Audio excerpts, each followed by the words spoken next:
ఆరోగ్యం మీద ఎక్కువగా దృష్టి పెట్టడం ఇవన్నీ ఆలోచించడం వల్లే పబ్లిక్లోకి అంటే ప్రజల్లోకి ఇంత బాగా వెళ్ళింది అనుకోవచ్చు అంటారా? 100% అండి. ఇప్పుడు మేము ఈ కోఆపరేటివ్ సంస్థలు ఎప్పుడూ కూడా పబ్లిక్ ఆరోగ్యం గురించి దానికోసమే ఆలోచిస్తాయి. చిన్న పిల్లల దగ్గర నుంచి చిన్న వయసులోనే క్యాన్సర్లు వస్తున్నాయి. దీని అన్నిటి కారణం ఏంటంటే మనం తీసుకునే ఆహారం. ఈ ఆహారం వల్లనే వస్తుంది.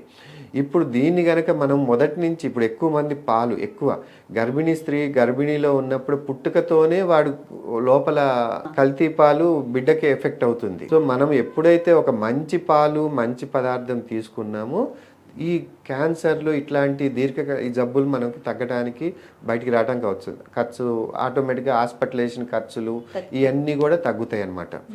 దీనివల్ల మంచి పాలు తీసుకోవటం వల్ల ఎన్నో రకాలు తెలియని ఉపయోగాలు చాలా ఉన్నాయి అన్నమాట. ఇప్పుడు దీంట్లో తాగే వాళ్ళకేమో యూజ్ చేసే వాళ్ళకి ఎన్నో రకాల ఆరోగ్యంగా ఉపయోగం. ఇంకోటి అమ్మే వాళ్ళకి ఇది సర్వీస్.